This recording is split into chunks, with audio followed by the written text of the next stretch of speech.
What's up, you guys? Welcome to the Mango Grove. My name is Krisha, and this is today's Chainlink and Bitcoin analysis video. Yes, we are going to be going over the analysis in that order today. Chainlink first and then Bitcoin. And I think this kind of price action warrants that we put Chainlink first on the list because, well, the bleed is freaking real on Link.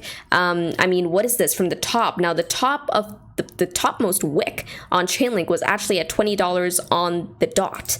And if you just go on and look at the bleed that it's had so far since that top that we put in, that's a good 60% bleed. Now, I actually saw this drop just this morning when I was doing my preliminary analysis, and I was kind of surprised to see this immediate sort of follow through to the downside because the daily closed relatively all right, like we held support. Now, the two yellow lines that you see on my chart, they're lines, they're support regions, support and resistance regions from the daily time frame and the 2-day time frame. And as you can see, the white lines on my chart I drew out yesterday right in front of you guys, I got those from that weekly time frame. So these are those macro levels. Now, wow. This is going as we speak. It's crazy, but I do believe that Chainlink is entering a volatile zone right here, okay? Because the next region of support for Chainlink as things stand is only going to be here at $6.88. Okay, so this is the next region that I am currently looking at. Now, this is another thing that I wanted to bring to your attention, and I did not bring it up yesterday, but there was a pattern play that I had spotted weeks ago. Now, the last time I brought up a very bearish pattern play that actually played out. I received a lot of hate for it. I just wasn't expecting it to drop as fast, and it was this one right here. And once again, this too was like a double top M-like formation. Now, we had something similar happen this time around. However, this one was actually a lot more bearish. And why was it bearish? Because the second push by the bulls was met with immediate resistance. We did not get to the top here, unlike this region right here where the bulls actually managed to push it all the way to the top, testing these highs right here. We did not see that play out here. The bulls lost the fight very early in the game. We met with resistance and we lost support at around $13.51. So that was what made this pattern a lot weaker and a lot more bearish than what played out here. However, the magnitude of the price drop is pretty similar from what's happening right now and what happened back here in Feb going all the way down to March. Now, this was a crazy move from the top. I'll take the wick, okay, to the bottommost wick. That was a good 72% to the downside. And if you remember this, guys, Chainlink was almost at $5 here. Okay, so this drop took Chainlink all the way down. Like the lowest part of that wick was $1.36. So that was pretty significant. And I do believe that we have something very similar going on here, albeit I don't think it's a 70% drop. If we actually meet the measured move of that M-like formation, that will take Chainlink down to $6.88, which is around a 65% drop. However, mind you, this could fall even more if we actually end up getting down to these regions. Because what happens with coins that can be traded on margin, not just crypto, even any chart for that matter, even traditional stocks, what happens is that if they can be traded on margin and price actually sees a volatile move to the downside, there are a lot of times where people try to catch a falling knife on these support regions and they are over leveraged, and what happens is that even the slightest price move to the downside gets them liquidated, okay? And when that happens, there's more sell pressure that comes in, pushing the price down even more. And I do believe that we saw something very similar happen right here. As you can see, this M-like formation, as soon as we broke, the measured move would have taken Chainlink USDT down to this region right here at $2.06. Okay, but from that $2.06 region all the way down to the bottommost part of that wick, that was another good 34% to the downside. And this can happen because of liquidations. It adds that extra sell pressure. So be very careful if you are looking to catch a falling knife, not recommended, on a coin that can be traded on margin. Chainlink is a cryptocurrency that can be traded on margin, so be very careful. Okay, so these are things that you need to keep in mind. Now, if this actually does end up playing out, if this M-like formation, the measured move actually does end up playing out, this will take Chainlink down to $6.88. But now, question is, what exactly is going to give us that tip off on whether or not price is likely to move down to $6.88, giving us that measured move of that M-like formation? Because mind you guys, we are still sitting on weekly support. That cannot be ignored. Okay, we could very well see price even get picked up from here. So we need to start looking for like cues in terms of, okay, is this likely to have further continuation to the downside? Right? You do not want to be stuck in a short position when price is on weekly support and price could very well get picked back from here and you are still stuck in that trade.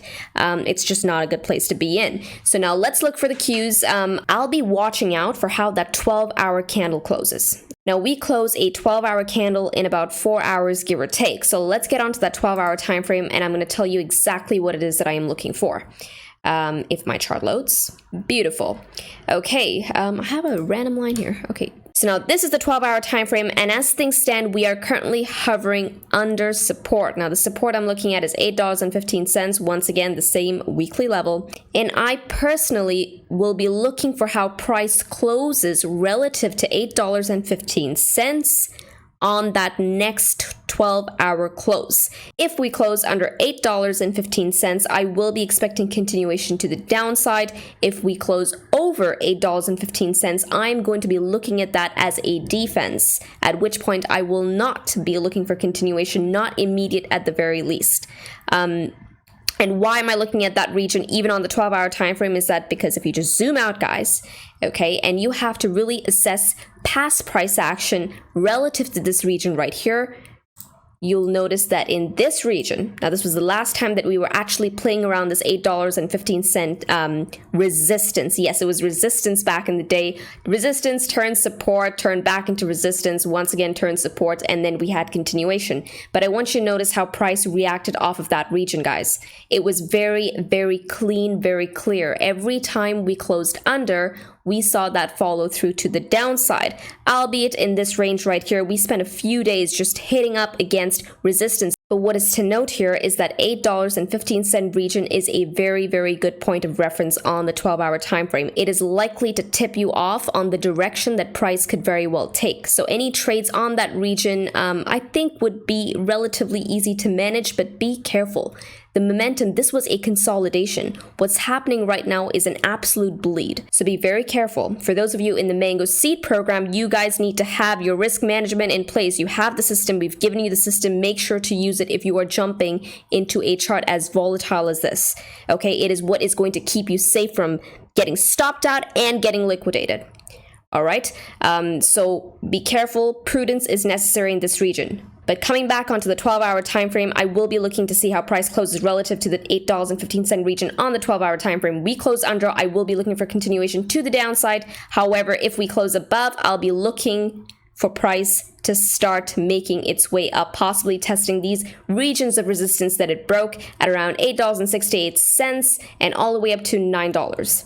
Okay, so that's what I will personally be looking for as a cue to determine the direction that Chainlink may want to take. And yeah, this is all I have for you for Chainlink. Now let's move on to Bitcoin and see what it is up to. Okay, and my chart is a bit messy. Apologies. These are all my lines from yesterday's analysis. I'm going to get rid of this. Actually, no, I'm not going to get rid of that. I need that because, okay, so this pink line segment I remember from yesterday marks the weekly 21 EMA. Now, for those of you who have been watching my past analysis videos, my few previous analysis videos, you guys know that I have been in a short position. I took some profits at that weekly Tenkin, which lines up with 10,330, give or take, and I had my other sell bits scattered basically on this horizontal right here at 10,195, going all the way down to the weekly 21 EMA at 10,096. A quick update on that, I did take 60% profits yesterday on this Tenkin, and I did take out a little more, around another 10 to 15% of my position. I took it off the table as soon as I saw this consolidation here. It appeared that yesterday it wanted to break up, so I took a little more off the table. I still have a very small chunk of my position left, and I'll be looking for how price reacts here to determine whether there is more downside. As things stand right now, Bitcoin was in a bit of a consolidation here. It was putting in these higher lows. I think this is best visible on the 1 hour time frame. I do believe it was in like a 1 hour uptrend of sorts. So we put in a low here, we put in a higher low here. This one pretty much met this higher low. Okay, so this was on the same region. So no, it did not break this low here. It was pretty much the same number, I do believe. 10,353. This too was at 10,353. It even has the decimal points on point. Yeah, so it was pretty much even right there, and then price moved up further to put in another higher low, and we kept seeing consecutive higher lows. However, what we've done right now, we've lost that 1 hour uptrend. So I'm going to get onto that 4 hour time frame, and right now Bitcoin seems to be putting in a 4 hour uptrend. I will look at this as a broken trend if we start taking out these wick lows right here. Okay, that's what I personally will be looking for. As soon as we start taking out 10,353, the 4 hour uptrend has been lost as well, at which point I will be looking for continuation to the downside, possibly coming all the way back down to 10,330. And if we start breaking this, then even down to this weekly horizontal at 10,185. But of course, this is all an if this, then that, right? We have not broken the 4 hour uptrend yet. We are still holding it. So until we actually break it, Bitcoin may very well see another push to the upside, possibly getting back up to those resistances on the 4 hour time frame, the major one being at 10,584. Okay, we could very well see that get tested once again if we maintain the 4 hour uptrend. So watch out for that. But in terms of Bitcoin, remember, there's one thing that I have been talking to you guys about time and time again, almost in every video. Keep a very close eye out on those macro time frames, okay, the weekly and the monthly, because at the end of the day, guys, we are still very much in an uptrend on both those time frames, okay, and that is what matters. That is your macro trend, and so far, guys, we are still maintaining those higher lows until we lose these wick lows right here. Bitcoin is still very much in an uptrend, so watch out for that. Okay, now these wick lows are sitting at around 9,836. Okay, so until we lose that, Bitcoin is still bullish. Understand that, internalize that. We need to lose that for this to actually turn bearish. And this, guys, was also part of the reason why my short trade to the downside was only a small range. I was not willing to play against the macro trend. Okay, until we break this, I will not be taking any short trend trades. Okay, and now this is all I have for you for Bitcoin and Chainlink. With this, trade safely, trade stress-free, trade the mango way, trade the easy way, guys. Ciao.